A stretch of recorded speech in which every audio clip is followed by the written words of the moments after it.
So I guess the best way of thinking about Gitcoin is, how Kickstarter works, where you kind of... Yeah, you pay for a thing, it doesn't show up, then afterwards you're sad. Really it takes about 3 years. Started during lockdown, needed something to do. They looked at each other, they said, hey, I like talking to you.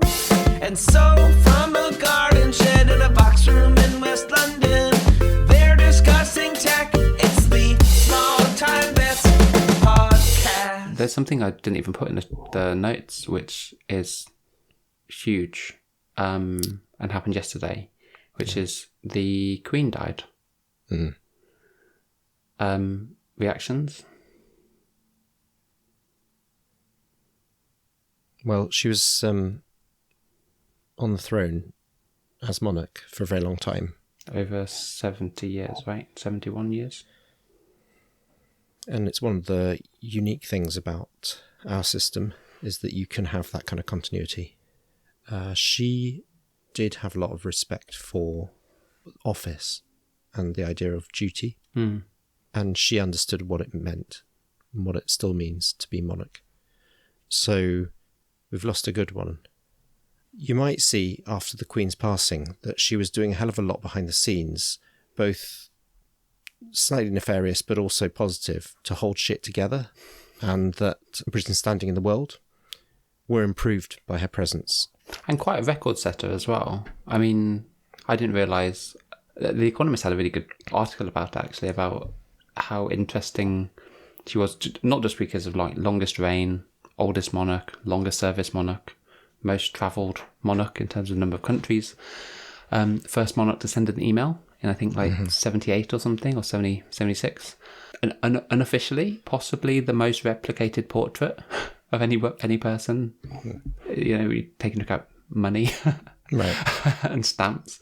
I was wondering which homepage has turned black, because you've got, when you're looking at it from a UK IP address, apple.com. Oh, really? You went black today, as did google.com rather than .co.uk. But I am assuming that's just because I'm looking at them from the UK. It blew my mind that the Queen has overseen 15 prime ministers.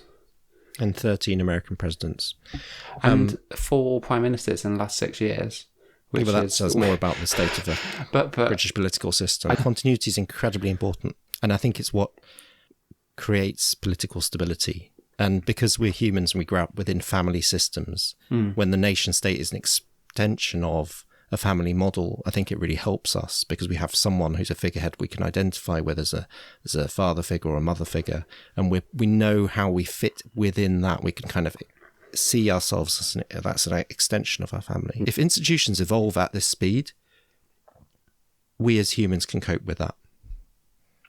And that's the kind of continuity the royal family brings.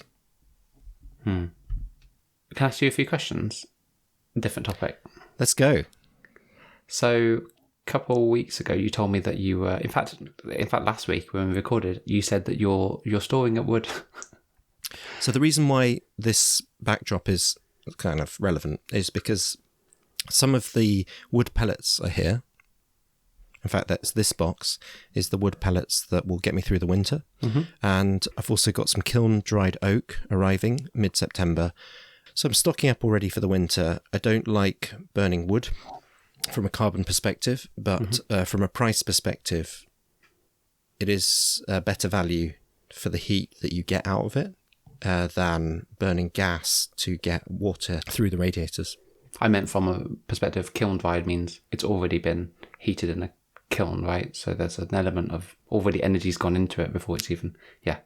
Anyway, the reason you're doing that is because Europe is going to go through an interesting winter. Probably the worst winter of my lifetime for sure when it comes to an energy crisis. We kind of alluded to it a few weeks ago, but I've been looking into all sorts of fun things to do to look after the house, insulate it, find ways of being clever in terms of heating the house for as little cost as possible. I was just curious as to what it means in terms of gas prices, because at the moment, wholesale gas price last I checked was 7.4 pence per kilowatt hour, which is still cheaper than my electric. There is a very real possibility that's going to just double, triple as we approach winter. So I was looking into storage heaters, those things from the 70s that you were mocking me about the other week.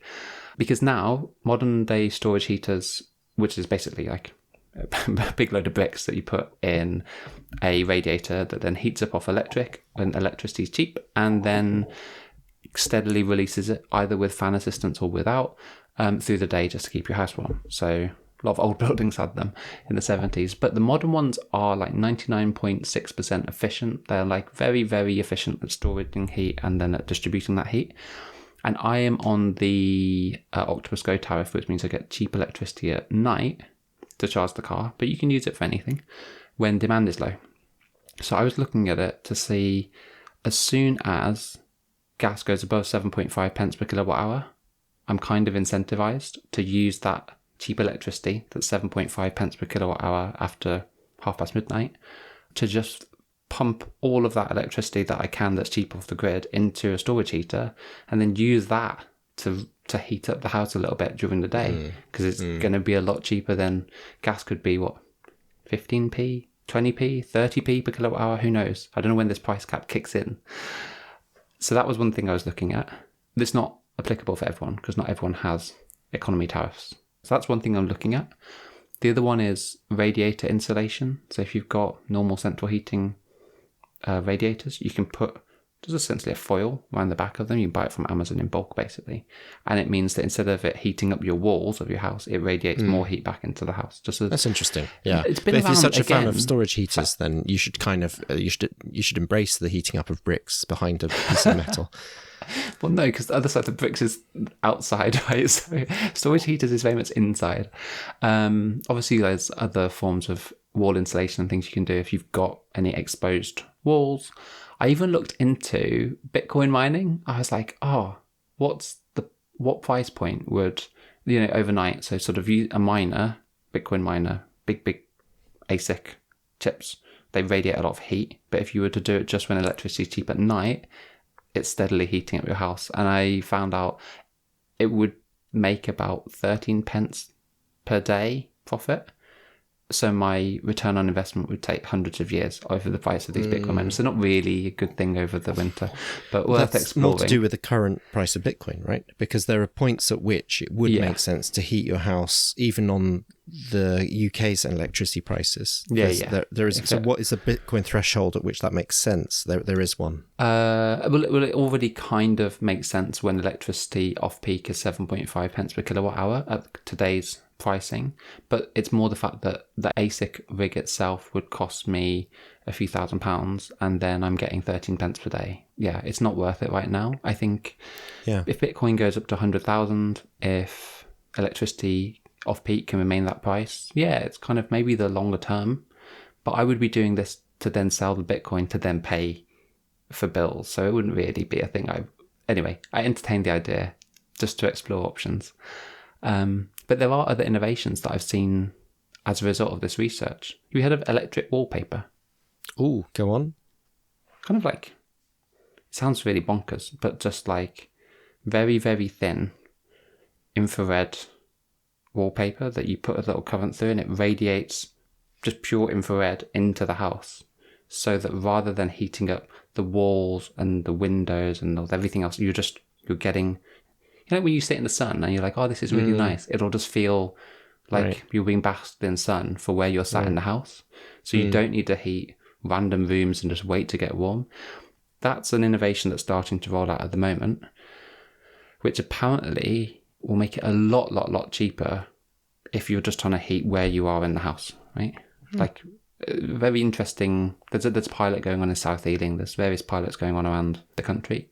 And it's a company called Next Gen Heating, who are just trying to essentially replace gas central heating and instead have infrared wallpaper. The other one was something called Tepeo, Tepeo, which is a really interesting thing where, imagine like what a storage heater does, so heating up bricks and then releasing that as a radiator heat, but to do it as a boiler. So you essentially heat up this big rectangle, this big cube, and it's heating up your central heating and your water and your hot water like a boiler would, but just from the heat capacity that it's got stored. That's a British innovation that I think was getting piloted about 4 or 5 years ago, and now is kind of in production, and you can buy it if you've got solar panels and other renewable electricity that you can use to essentially heat it up. You can go fully off grid.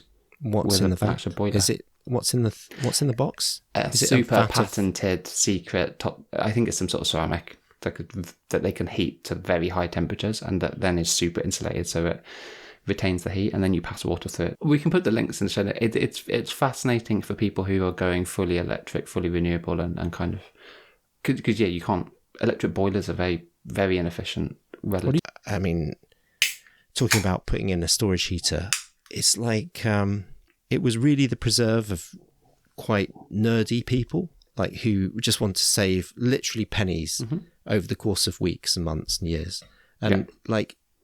If you did all of them together, you could conceivably save about £20 over the course of a year. And if you did some really clever stuff with charging your EV at certain times. Yeah. And if you run around turning every standby device off and all that, being... And that's really, that was the reality until about March this year. And now things have changed. Now we're in a completely new reality where gas prices are high, electricity prices are high because they're still linked to gas prices. And it's a horrible new world. And you're no longer... massive geeky nerd trying to think about insulation and how can I change the heating structure of my house and let's put in storage heaters. Suddenly you're talking about saving thousands, right? So wasn't there a possibility that next year people's energy bills, if this price cap hadn't come in, would be £6,000? So in fact they are going to be capped at like £2,300 for the average house. So the irony is that we have now put in place some policies that instead of encouraging people to think about more energy efficiency, more insulation, using less energy, are basically saying, it's okay, don't worry, everything's going to be the same. I understand why we've done that. The thing about because there are people who are going to be absolutely struggling through this winter, having a terrible time. I get it. But it treats everyone, it actually benefits people who are kind of more well off than everyone else, right? Rather than doing a kind of means tested, people who are really, really struggling and actually just need money to pay for extortionate energy and giving them money, you're kind of putting a cap for everyone, which actually benefits a lot of people who probably don't need it or could be incentivized to do other things like what I'm talking about and reduce their consumption, insulate the house better. So the problem with this is exactly as Martin Lewis was saying on the Today programme. How do you get past this once you have and he was talking before the policy was announced, but you can't just do this for the winter of 2022. You have to do it for the winter of 2023. And once the Ukraine war drags on into the year of the winter of 2024, you're looking at burdening future generations with this it's taxpayers' money, isn't it? So it's us. It's our money that we have to, essentially it's a loan against ourselves. Is that a special time of year again? The wide-legged stance of Tim Cook, the welcome to Apple Park, the zooming in and out of fictional parts of the building. It's getting better every year. I'm sort of skipping to the end, but what did you make of... So you've been watching Severance, right? So what did you make of the short... No spoilers for people, but yeah. So there was... Don't spoil me, because I'm about 2/3 the way through. So what did you make of the fact that the female lead from Severance comes onto the subway halfway through the keynote, right? Just apropos of nothing, not mentioned at all. And then at the end of the keynote, she is shown, there's like a glitchy bit of footage of her shown facing a subway that's just going past. Is that, so can you tell me more about that without spoiling me for Severance or what? No, you can't. No, I'm not going to say anything. All I will say is Severance is incredible. It is on Apple TV. I'm glad that they're starting to lean into the quality shows that they're making in their Apple event, because it's part of the Apple ecosystem. Leaning into it, are they? It's not like Ted Lasso where they don't stop going on and on about it and just awful, cheesy, corny so-called comedy. It's just a slight reference to it that you blink and you miss it, and everyone else is just baffled. Severance is probably the best show I've seen in the last 2 years. It is that good. I mean, I have been watching it. It's quite gloomy. But I suppose you don't make a dystopian thriller without it being gloomy. It's very good. There were other... I don't pay attention as much to the Apple events as much these days, just because it's not super, super exciting. My main thoughts on this one were... I love the direction the Apple Watch is heading in. I'm very impressed with what they've done. Are you talking about the Apple Watch Ultra edition? Or just generally how it's going? I think what they've done with the Apple Watch as a product line, incredible. Because I remember it first coming out, and there was Apple, and there was Android, and everyone else trying to get smartwatches happening. And no one had quite figured out the user interface, how apps would get onboarded, whether there'd be an app store, what all the different sensors and things would be, how good the battery life would be. All these things that were hard to navigate. And you saw Garmin go down the kind of, we're going to be the sports people. We want long battery life, good sports analytics, kind of relatively limited in terms of screen fancy stuff and touch screens and all that stuff. You had Google faff around with Android Wear and then various iterations of the watch OS, which kind of, I think now has got to a good place, but has never really been consistent. Samsung had their own version running on Tizen that had great elements but couldn't get the battery life, and then didn't really have a consistent app store experience. And then spin-offs, all the other variations, including Pebble, the Kickstarter that was great and then died. But Apple have really stuck to their guns, and now that Apple Watch Generation 4, is it 4? What's the latest one called? Anyway. 8. Generation 8.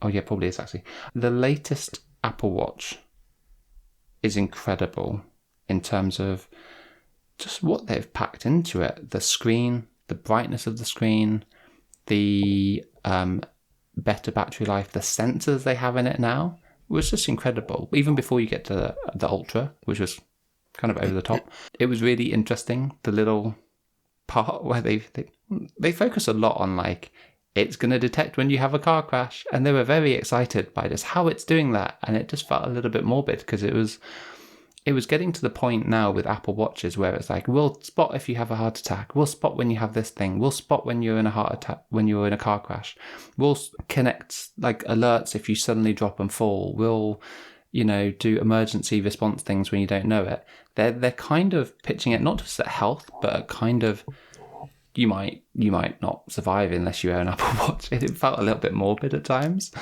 whilst also maximising your privacy. We'll only notify you that just when the car suddenly has a big impact, but before then we won't be spying on you. But rest assured, we'll call the emergency services the moment you're in an absolutely obliterating crash because of a fancy new sensor we put in it. Incredible, but just kind of weird. But yeah, I love what the Apple Watch has become. It's not for me. I'm not a full Apple ecosystem person. I have select products, but not everything.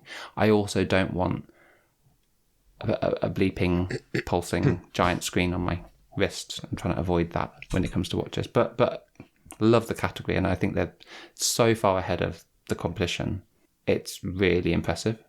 The rest of it, I was kind of like, meh, this event is kind of just incremental improvements of stuff. What do you think? Apple Watch... It's funny you pick on Apple Watch as the one that made you take a second look at it as a category. It's the only thing that's worth looking at in that whole day. Because Apple Watch is in Series 8 kind of one of the more incremental things in that product lineup. So the new sensors are 2 heat sensors, one against your wrist and one for ambient just under the screen. So you can compare, it's not reading out the actual temperature, but at night in particular when your blood vessels open up and your core body temperature is closer to your wrist temperature. No one else is doing it. So it's gonna be able to read kind of differential temperature. So that was really good for unlocking period tracking and ovulation. There's the sort of the G-force accelerometer thing that enables and unlocks the car crash detection. There's a barometer that's used to detect when the airbag releases because it changes the pressure in the car. And I think that's it. There wasn't that much new stuff. The new thing was the Ultra, right? Where they basically said... put it all on steroids. Wait. Yeah. Before we get to the ultras, there's low power mode, which is useful. This is still 18 hours of battery life. Low power mode, I think, takes that up to something like 36. So that's pretty cool. We had always on display before. So maybe all that's happened here is exactly what happens with every Apple event, which is that you look away, if you're not like an absolute fanboy, Apple follower, industry follower, you look away for a while, but these incremental, it's the tortoise and the hare, and these incremental changes, you get there in the end, and you look back and you're like, oh, wow, this is actually pretty impressive. So there's the special edition Apple Watch as well, which is cheaper price point, but seems to do a lot of the same things. Let's talk about the Ultra. So the Ultra is interesting, right? Because when they started Apple Watch, it was, do you remember it had those editions that were actually made of gold and the really expensive ones? Yeah, they were ridiculous. So, and that has been shelved, and all that remains is like the Hermes version of that type of thing. And what they instead doubled down on is they've suddenly realized, oh, okay, people want this because they care about health stuff. They love the health and fitness aspects of it. We're going to really double down on it. No one knew what an Apple digital watch of any kind. No one knew what this category was for. Then they realized, oh, people like closing the rings. Brilliant. We'll do more of that. We can launch a service around it called Fitness Plus. Brilliant. And yeah, so there's that stuff. And then with the technology improving, they're like, oh, we can figure out new ways to help you not die. So AFib, irregular heartbeat, check your pulse and all of that stuff. Like that's great. And then crash detection, fall detection, brilliant. So they've really doubled down on that. And then obviously the right way then is to reverse back into the editions type thing, but this time go with the pro athletes. So how am I going to do my triathlon, my Ironman, with the existing Apple Watch? I can't. I need a special one. I need an Ultra. So it will be more expensive. It will be incredibly rugged. It's not that much more. It's like $799. Yeah. Do you know what that is? That's the price of an iPhone. Yeah. No, so you shouldn't be paying that much. This category was originally supposed to be something like $200, $300. How did we get to an $800 price point? I'll tell you exactly how. They went, people who want the long battery life, the ability to do any sport, and admittedly, it's often, I think, more of a male demographic who are doing who are targeting this. I'll explain why in a bit. It's not just a gender bias, but who are willing to wear much bigger watches on bigger wrists. They were going for Garmin's. They were getting the Phoenix 6, the Phoenix 7. It has a 1 month battery life. It's made of titanium, which the new Ultra is. It's got a Gorilla Glass screen, or sapphire crystal screen rather, that doesn't scratch. You can dive to like 100 feet with it. You can do all the stuff. It's got the inbuilt GPS and the dual band GPS. The Garmin has it, and it's exactly that price point. And they went, oh, people are willing to spend a crazy amount of money on a Garmin, which doesn't have all the stuff that the Apple Watch does, but it's entered that kind of semi-luxury watch where it's kind of like, oh, you have a Garmin Phoenix. You must be very rich, but also you must love pretending that you do sports. You know, it's that kind of thing where it hints at that, because it's everything that it evokes, and that's why I think so many people are going to get an Ultra. No, but it's like, I have never rock climbed, I have never snowboarded, I have never surfed, but like, and if I did, I could. Imagine if I was that person. Imagine if I was that person. I got the strap in the business meeting, enormous my phone on the wrist. Yeah, and notice the strap. I can hang carabiners off it because I do that on the weekend. Because when I'm climbing mountains and stuff, sometimes I like to do that. And no, it is that audience. They went, how do we compete with Garmin for the pro athletes and things that do it? But in reality, the people who just think that they want to be that. And it's exactly the same price point, but you're getting a much more like, not more watch, more gadgetry, because the Garmin, it doesn't have the ECG monitoring, doesn't have the temperature sensor, it doesn't have all the things, the crash detection, the water, blah blah blah. It has the touchscreen, the new Phoenix Garmin watch says. It has the titanium shell, it has the sapphire crystal, it has incredible battery life. Apple will never compete with it in battery life because the Garmin doesn't have an OLED screen. It just has it doesn't do much, right? No, but it does it actually does all the stuff apart from have a dancing Mickey Mouse, right? And they've found that audience, which is why Apple have said, okay, that's the audience now. We know the requirements that those people when care you look at about. the Ultra, do you find that desirable? Because you're a bit of a watch person. So when you look at that, do you think I'm not a watch that's person. a hell of a cool watch? I love the innovation in it. I love that it's got just more of everything. To be honest, I would, if I was the sort of person who'd spend $800 on a watch or £800 on a watch, I'd go with the Garmin at the moment. I prefer the Garmin ecosystem, and I prefer the fact that it is more of a watch as opposed to a computer on your wrist. If I wanted a computer on my wrist, you've got to go Apple. Like, it is just so much better. But I don't want the millions of apps that I can use from it and the walkie-talkie and the various things that Apple Watch users want. I don't want. That's why my watch is more of a dumb watch that happens to do some health and fitness than a phone that happens to be in the shape of a watch. And there are two different avenues to go down. That's where I think Apple have absolutely cornered that category, because no one else can possibly catch up there. Samsung and Google and everyone else is like, they've got good products, but you're not going to get 8 iterations worth of innovation in your next product release, the way Apple have just really crafted something brilliant.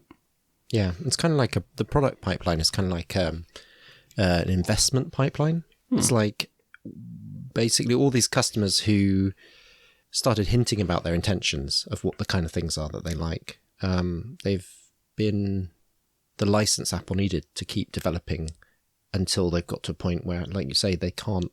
It's hard to compete with that. Yeah, that installed user base and that appetite, and then that development, sort of the license to develop. The phones this year are a bit similar, aren't they? They have got bigger again. 24 megapixel camera, quad pixel. It's not 42 megapixel. 42 shoots megapixel. Info, bins down for normal photos. For 99.9% of people, you're not going to use that. It'll bin down to 12 megapixel, but you'll get potentially better sharpness from your 12 megapixel JPEG that you're sharing on Instagram. If you want to shoot Pro RAW, you can. And so there will people who do that. And if you ever shot RAW on a phone camera, you immediately realize why they still suck compared to proper cameras, because they're doing so much clever stuff to make it look beautiful. When you remove all of that, and a raw image, for those who don't know, is just the raw data, and you go, I have to go into Photoshop and Lightroom and mess around with all this to make it look as good as it did instantly. Oh, that sucks. But yeah, kudos. They have a huge, massive camera module. Oh my God, it literally is. It's huge. Your phone's going to stick up because it's just got this brick attached to it. But the rest of it's kind of meh on the phone side, right? Motion stabilizing, it's been in there before. This time looks even better. What is genuinely new is being able to message satellites without a tritium, without a bulky tritium antenna. Okay, so the feature nobody on the planet was asking for is the thing that they spent time on. No one on the planet has asked for that. Who is the person who is in uncharted Afghanistan and doesn't have any signal or a satellite phone, but then needs to send an emergency message and therefore needs to point their phone to the satellite to send this life-saving message? Who? It's more of the same, isn't it? It's more of the same features that we talked about for Apple Watch. This is another thing that's going to stop you dying. Well, yeah. There are elements, and I wonder how much of it is it's the technology that you produce for other products that creep. F1 leads itself into car manufacturers. Yeah. It wouldn't surprise me if in other elements of the Apple long-term pipeline, they need this type of technology. Because Find My is baked into this, so you can do your family sees your trek across the remote steppe of Mongolia, and they can follow you through that journey. But remember what the Find My ecosystem is. It's also a mesh network for devices communicating with each other where they are. So this means that Find My could extend through satellite into anything that has line of sight with the sky or through foliage, but also anything that's passing by that couldn't have otherwise communicated. I thought it might be something more linked to the Titan project and car, but it could be any of those, right? Any other projects where they're building things that need the satellite this component. This is basically a whisper net. Thing, right? You can't do that. You can't use... Not for self-driving. I'm just saying, like, it's elements of technology that you'd want in-house and to build if you're going to go car. Yeah, you wouldn't. I'm not saying for self-driving. I'm just saying that is a component that you would use in that field. The same way that fall detection, temperature monitoring, all of those things in the watch, when they bring out their glasses or the VR headset, that's exactly the sort of stuff that we baked in. They're now just putting these fringe features, testing them out in... No one who has an iPhone 14 Pro is using the satellite phone feature. No one. That's just not a thing. And even when you're in that emergency, most people won't even know how to get to that mode.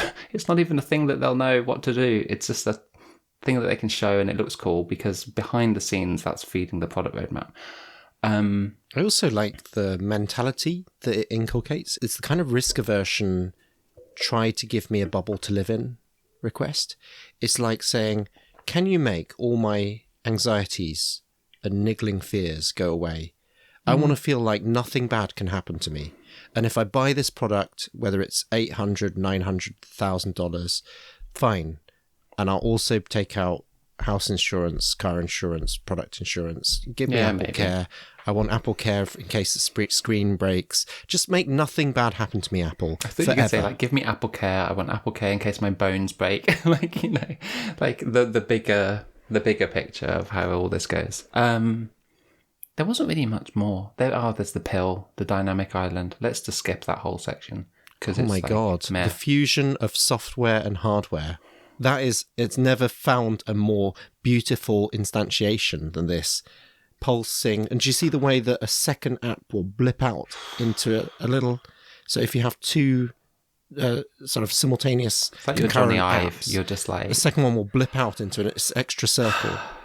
Because, you know, the notch has to be there, but they've leaned into it and turned it into a strength. It's quite interesting, isn't it? It's a nice UI thing. Like, so many phone manufacturers have done this on the Android side because it's been done before. Like, LG did this with a few of their phones. Motorola did it. Even like Samsung have gone down the route with the notifications in Android that allows you to do that around the top notification bar. They've just done it around this pill. Yeah. No, because you live in the little bubble that Apple gives you. But one thing I would say about that, good use of the camera module being embedded in the screen. Looks funky and weird, if I'm being honest, because now instead of a notch that you kind of could hide and get used to, you can't really, because it's just this missing part of the screen that they're trying to make it feel like it's useful. The way it was shown, loads of people trying to tap around the selfie camera. I know what that's going to lead to. You're going to get blurry, greasy selfie photos because you're just putting your grubby phone fingers all over the lens and you're not cleaning it often because you're always tapping it. So there's weird things where I'm just like, it's not actually great.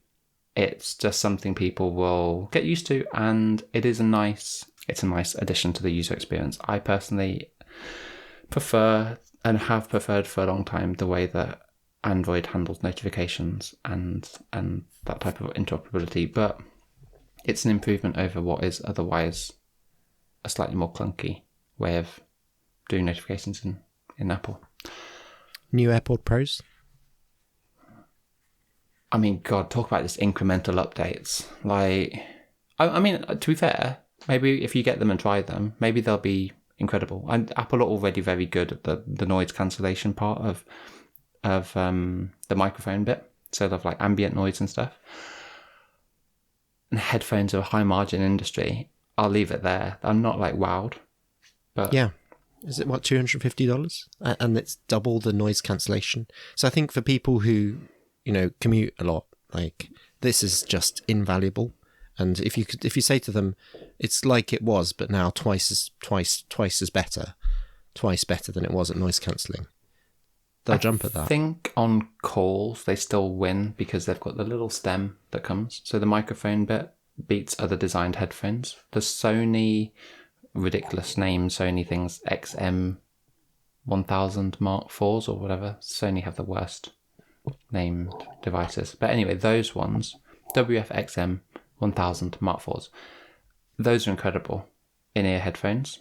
I think they rival or maybe are better than the Apple AirPod Pros when it comes to sound quality, listening to things. Speaking on calls, the AirPods are better. Just the design lends itself to better quality, and they've got really good noise cancellation on the microphone side. If you're an Apple user, yeah, use them. They're really good. And having used my MacBook Pro speakers, like Apple have really good audio engineers. Like they know what they're doing around the speaker side, and they know how to make things sound great. So yeah, but again, just incremental. It wasn't like wild. That's not a Very negative. good. That's just there were other bigger things that were fascinating. I think it should be time for the not a sponsor this week. Jonathan, this week's not a sponsor. First of all, let me ask you a question. What is the problem with glass? Is this a riddle? That's right. The problem with glass, especially like glasses that you drink out of, is that it breaks, it smashes. And you end up with glass everywhere, and it's just incredibly annoying. Yeah. You're going to give me the pitch for plastic. What I'm holding in my hand looks like glass, but it isn't. It's what's known as Triton plastic, 100% made in Japan. It's BPA free, and this thick, high quality thing. If you can get 6 of those for £24 or about $30, that is 6 plastic cups that you aren't going to have to replace in a year. These are going to last and last. Dishwasher proof, and they don't get like hazy or with cracks. They've been tested for over 1,000 wash cycles. But don't take my word for it, Jonathan. Take the word of after 5,000 reviews, 4.8 out of 5 stars on Amazon. So that is you're wondering what that is. That is Scandinavia 400 milliliter unbreakable premium drinking / water glasses set of 6 for £24, and the link will be in the show notes. We just advertised plastic tumblers. Nice. I mean, they look great, to be fair. Cool. Is it time for This Week in Crypto? This Week in Crypto.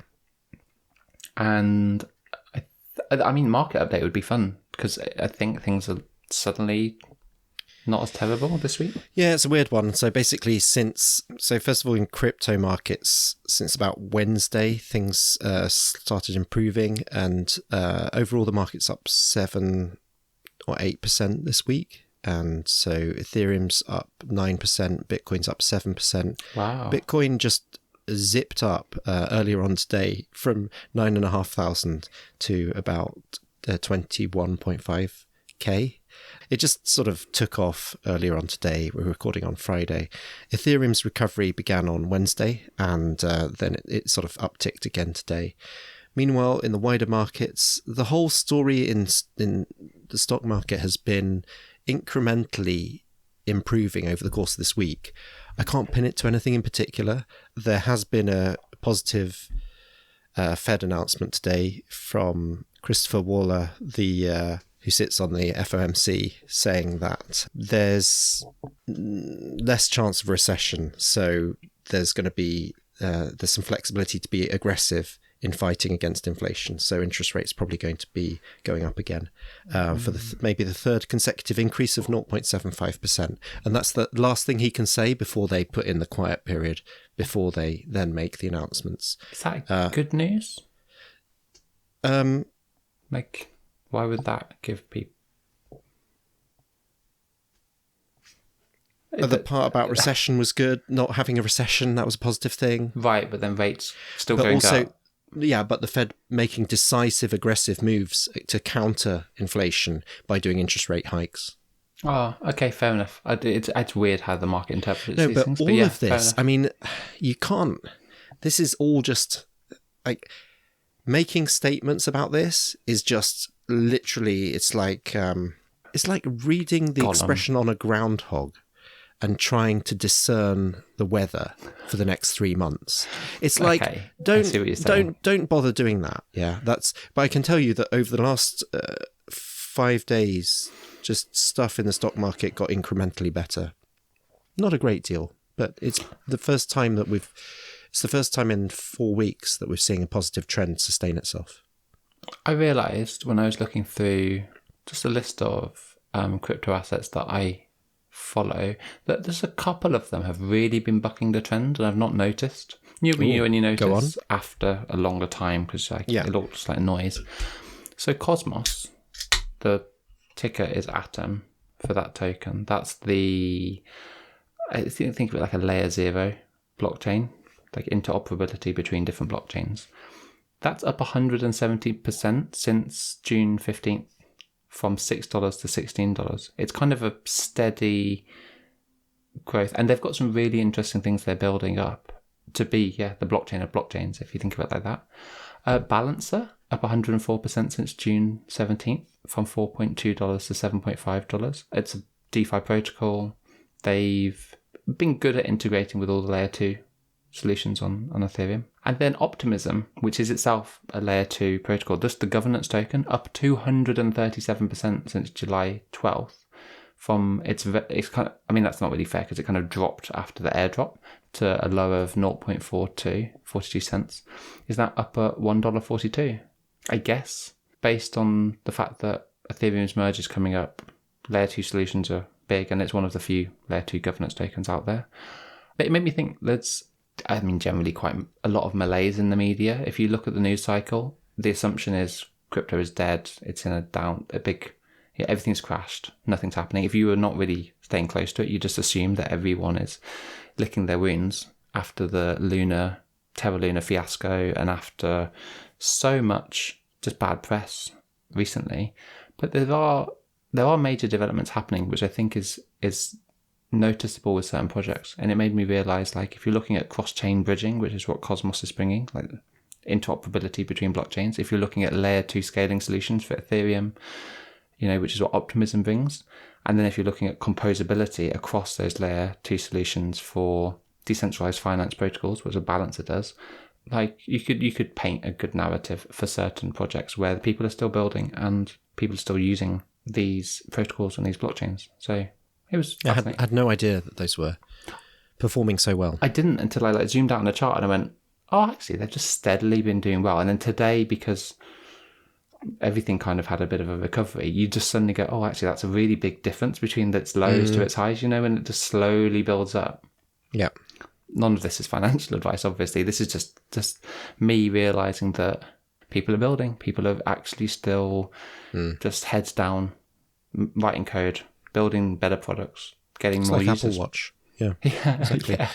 Yeah. So obviously next week, big week for Ethereum. Yes. And by the time we talk in our next pod, Ethereum, the merge will have happened. Yeah, that's a good point. When you write when is the Ethereum merge into Google, you now get a one box answer with two little bears, and literally you get that. Oh wow, that's cool. Yeah, so two little bears, and it says 5 days, 4 hours, and 33 minutes is the countdown, and it tells you what the current difficulty, hash rate, and merge difficulty is. Very cool. So it's going to happen at some point next week. It might be the 15th. We'll get more info close to the time. Exciting for Ethereum. That was this week in Crypto on the Markets. Cool. There was an interesting report that came out from Vitalik. They did a digital assets report just yesterday, 8th of September. And a couple of things jumped out at me. Actually, all of these things, they're linked to the true fallout from the Tornado Cash sanctions. So obviously, the US Treasury, they sanctioned a protocol called Tornado Cash, which is a mixer that allows you to maintain some level of privacy or anonymity on Ethereum. But this report was talking about the fact that actually, because of that, there has been a shift of increased volume and increased prices action along privacy coins. So yeah, you kind of sanction one thing and then people shift to other things that aren't on Ethereum but are offering them a level of privacy, which is quite interesting. The other thing that they noted was that my prediction, which was that USDC would flip Tether, which was looking very likely, that was my prediction for this year. That's actually going in the other direction now. So since Circle started censoring Tornado Cash accounts based on those sanctions, and Tether didn't. Tether kind of stood up and said, we will not take any action because you haven't told us to, but we'll cooperate with you. Tether supply, since that announcement, has increased by 1.7 billion, and USDC has reduced by $2.4 billion. Oh, wow. So this was an interesting... Since the announcement? Since that Tornado Cash sanction. So it's very interesting because Circle were so proactive in terms of like blocking and essentially freezing and blacklisting people's money on the back of that. Even people who were like beyond the named wallets that were in the sanction, just very aggressively. And Tether, on the other hand, stood up to the Treasury and also were a lot more pragmatic in terms of their defense of it. You've seen a massive shift. It suggests that some people who were very skeptical about Tether and whether it's fully backed and everything else are actually thinking, oh, well, at least they're not going to censor my wallet just on some arbitrary thing that comes out when I'm not a criminal, which is interesting. Also topical for USDC is that this week Binance said that they're going to privilege BUSD and stop supporting USDC.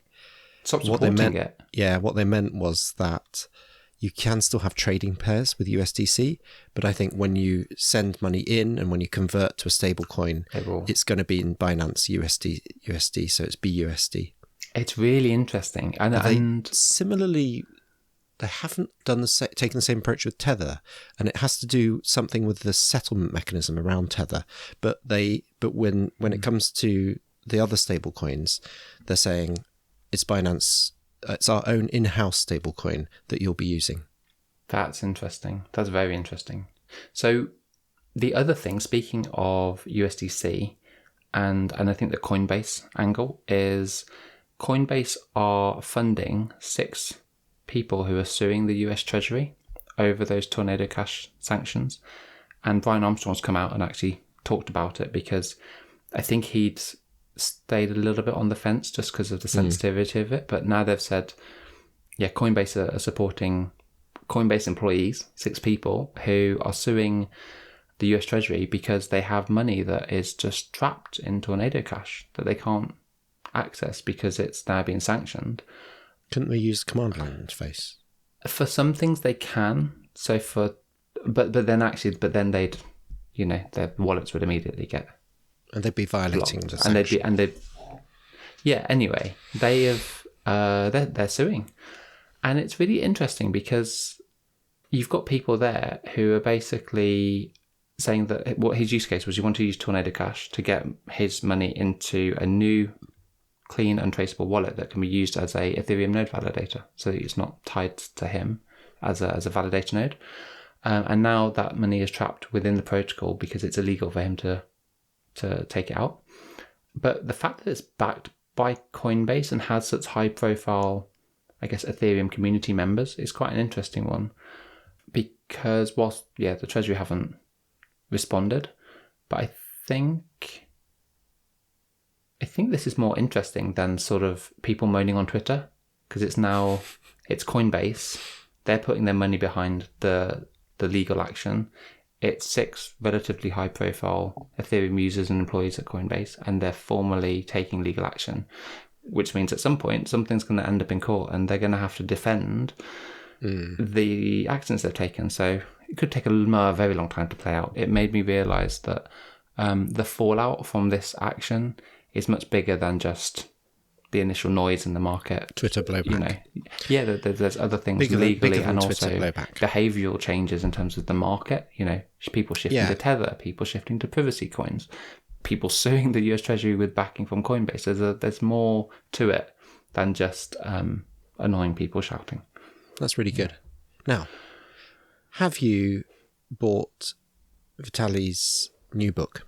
No, because gas prices have been too high. Have you minted an NFT, personally signed and soul bound by Vitalik, to your wallet?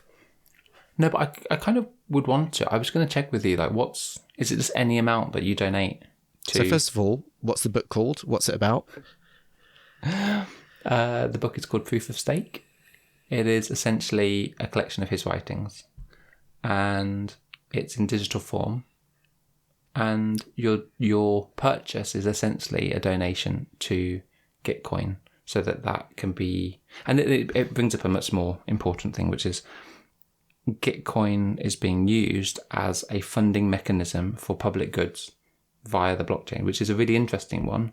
And that's where, Vitalik, you call him Vitalik. Is that like the shortened name? But I know something about this. Name. One of them, so Vitalik is like the formal name, but Vitalik does, like, he's cutesified his own name. So within Russian, he's using his short version, Vitalik. It's like a fun cutesy version of his name.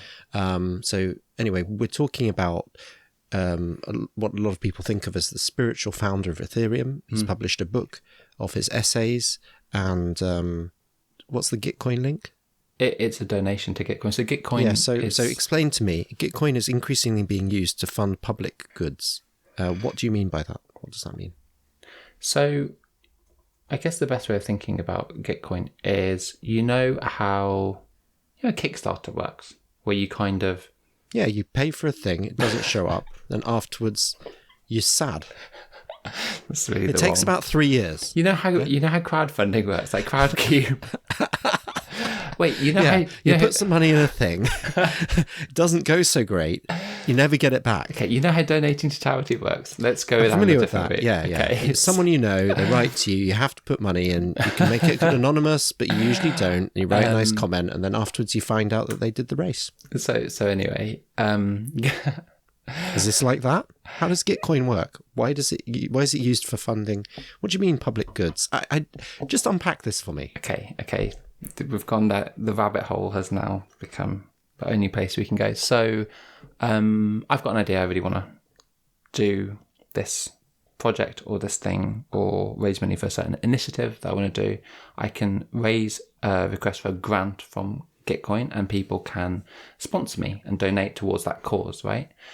Gitcoin allows that to happen on an open blockchain, so you can basically raise capital from anyone and they can donate towards that cause.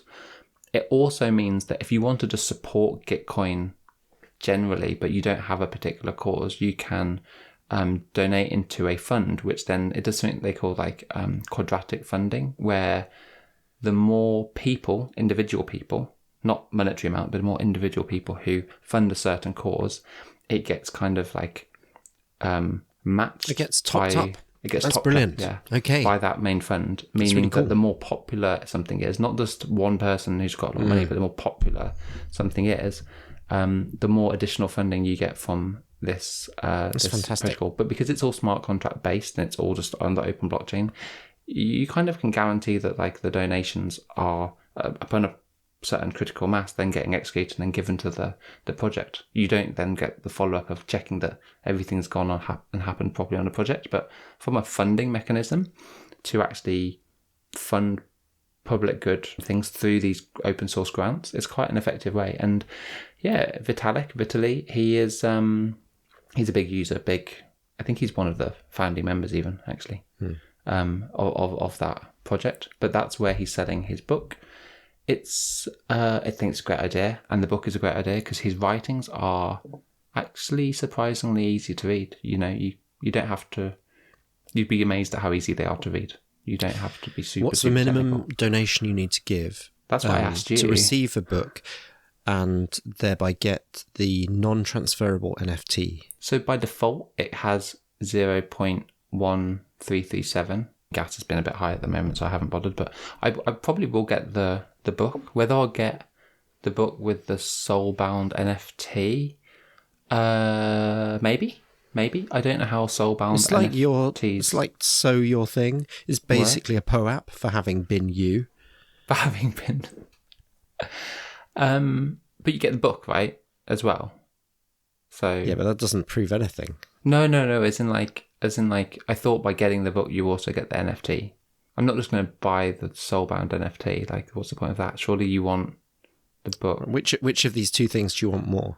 Soulbound NFT signed by Vitalik, or do you want digitally signed? Right, it's signed by his wallet, which I think is it's a really interesting thing. That's a phenomenon that probably only people in the crypto and blockchain space will kind of get. But having a token signed by the wallet of Vitalik ETH is quite... there's some weird authenticity that it brings. Kind of cool. It's kind of cool, right? It's kind of versus a scribble on a thing, which you could say is faked. You're like, no. His wallet literally signed this NFT automatically with no effort from him. But yeah, there's a weird thing about that. I think we're in This Week in NFTs. We've just segued into This Week in NFTs. Jonathan, I've got a question for you. Flow has partnered with Ticketmaster. Now, Flow, we know them. Flow, Dapper Labs, CryptoKitties. Mm-hmm. Their own proprietary blockchain thing. They've partnered with Ticketmaster. I genuinely think the whole NFTs for tickets is a great use case. It's a really great use case because there's a secondary market for tickets. It already exists. Which you don't want to enable or make easier. If anything, you want tickets to be less transferable. Because otherwise what happens is scalps get in, buy them all up, and then sell them on at massive prices. It's bad. No, but that's exactly the reason why you would want it tied to an actual smart contract issuing. You could put rules and constraints around the ticket in terms of when it can be sold and how, and royalties that accrue from reselling it, or even limits of making it a soul-bound NFT that you can't sell, that has to be to that individual person, right? You can control that a lot better in an NFT form. So tickets are a great example. The one area where tickets are a terrible use case right now is because we're cracking down so much on privacy that once you're doxed, tickets in your wallet will mean people know literally where you are. You're at that concert, you're at that thing, you're going on that plane, and then it's a very messy thing. So tickets, it comes back to the privacy thing that I know I hark on a lot about, but NFT tickets, NFT anything, without any crypto, without a level of privacy for people, is going to be very, very horrible and messy and dystopian. But it's a great use case for NFTs in the digital form and the physical form. So it's a great partnership. But nothing's come of it just now. It's more of a press release. Just press release. Okay. Yeah. Jonathan Mann, who wrote our jingle, our intro and outro music for this podcast. Jonathan Mann is prolific. He writes a song a day. He's reached song number 5,000. It's a lot.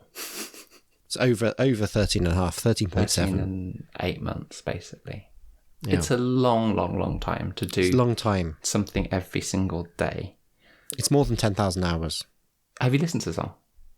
No. So he's already done it. Is that what you're saying? It's released. Released about... what are we recording this? Like 6 hours ago. Okay. What's it about? It is about 6.5 minutes long. It's called Hustle and Grind. It's a really nice medley where he's assembled cameos from all of his fans and other artists. Are you in it? No, I'm not in it. I wish. But it's a great song that talks about the hustle and grind of work culture, and obviously his hustle and grind. And the religiosity of it, of that you bring to this pursuit, but also to remember to live your life, to touch grass, to actually to not be. There was an interesting fact that came up in it where he said there's a lyric where he talks about the biggest regret that people have on their deathbeds is that they work too much, and there's a big focus of the song around the balance of hustle and grind and that culture of build something with your life, but also don't forget to live and spend time with your kids and your friends and your family and do wacky things and not regret the amount of effort you put in it, which is so fascinating for him because he spent so much of his life slaving away making a song every single day like clockwork. And there's videos of him in hospital on a drip where he's still publishing a song on life support. It's really, it's an incredible discipline. There's a discipline to it, but he's got great cameos from people there's a few people who've brought rap verses into it, and he's stitched it all together. Some people who've got great vocals actually, and even play little instruments and violins and whatnot, montage into the song. It's wonderful. It's a really, really nice way to get to 5,000 songs, and the bid is already at 4.2 ETH last I checked. It might have gone up, but obviously all of his songs get auctioned as an NFT every single day. It's a wonderful little project. Let me have a look at where it's at the moment, because 5 ETH at the moment. I think this being such a milestone one, 112 people came together to make it, basically, that he's stitched together in that massive, massive song. It's probably going to be one of those ones that, because of all the fans and the people who've been in it, gets some high bids. That goes into the Treasury and gets used by the DAO accordingly. I recently voted on one of the proposals that was in the DAO because we voted it passed as well to basically allow him to withdraw a big sum of what's in the Treasury to pay his tax bill. Oh no! From because he came into all this ETH on the big sale of everything, and then ETH plummeted because of the US tax thing, and because of how prominent he is.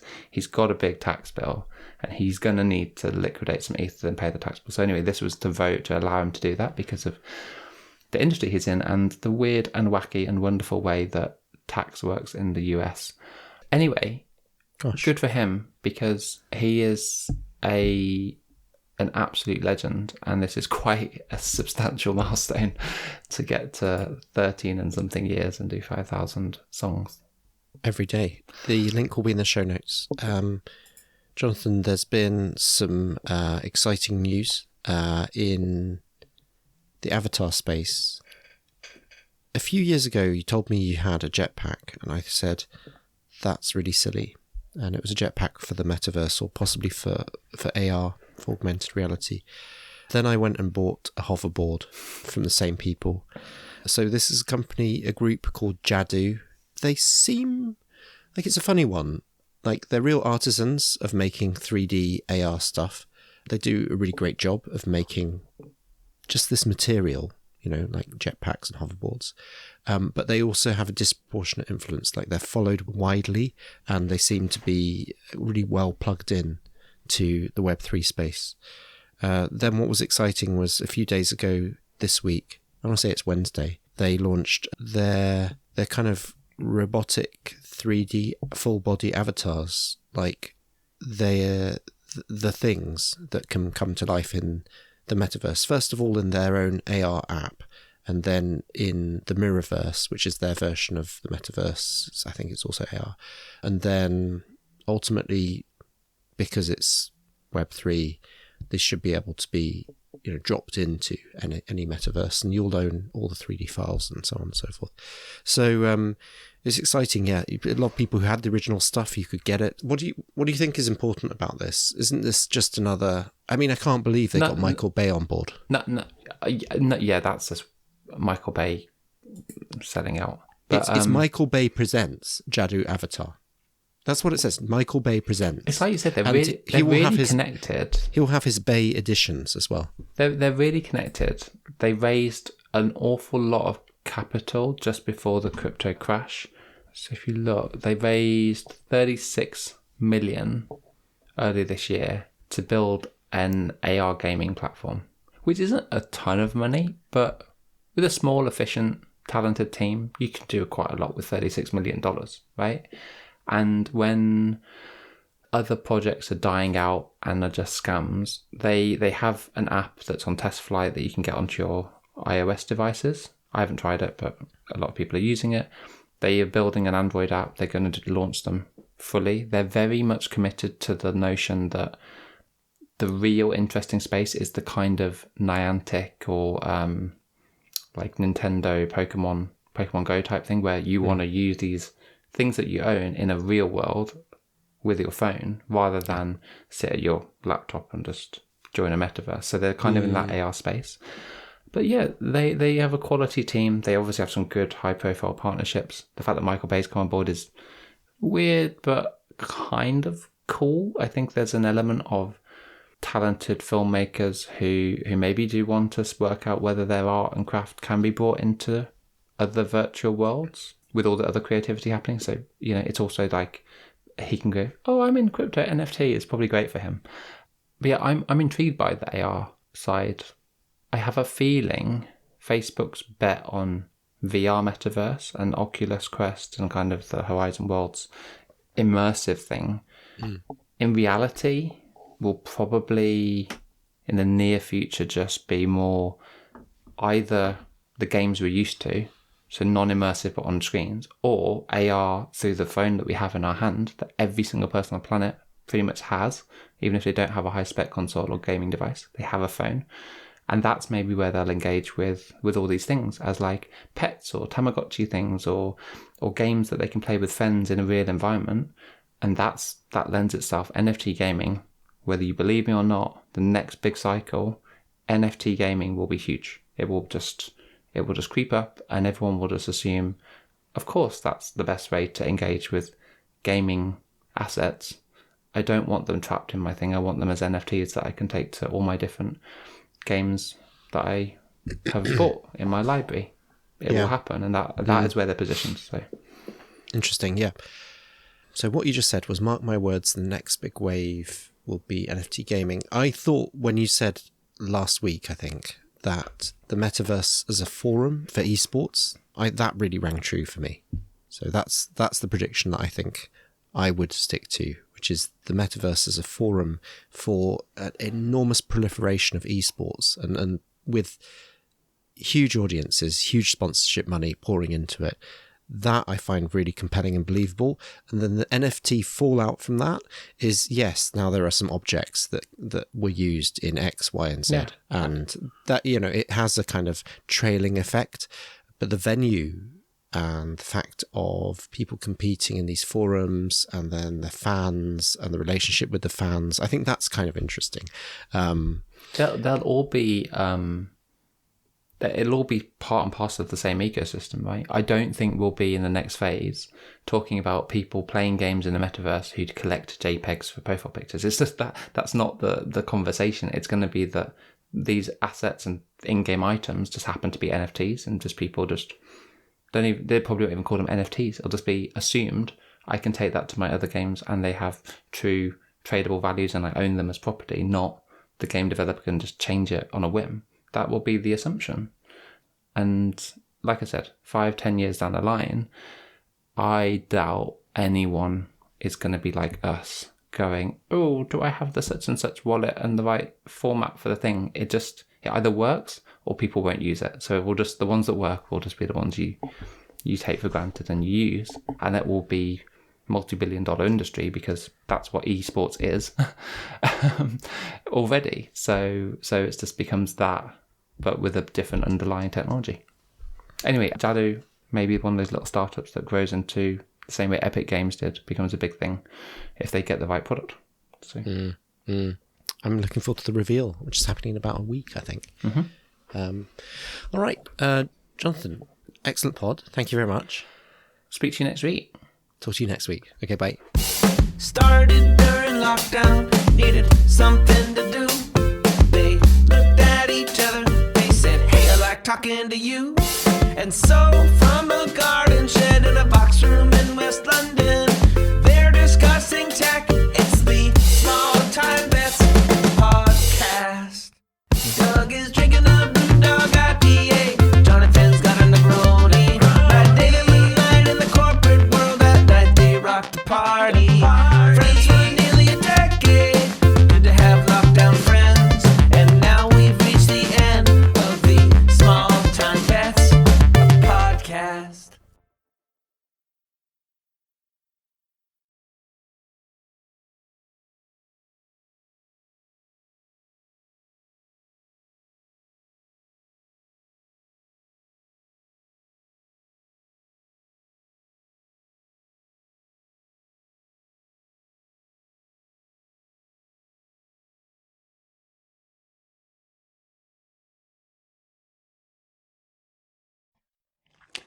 This week, we have some bonus content where Doug and I talk about generative AI imagery like Midjourney and Stable Diffusion. You'll find this on our YouTube channel, as we had to cut it from this episode because, to be honest, you really need to see the images the AI created to get what we're talking about. Feel free to check it out. We'll be putting more bonus content on the YouTube and TikTok channels in future. Now, enjoy this week's episode of Small Time Bets.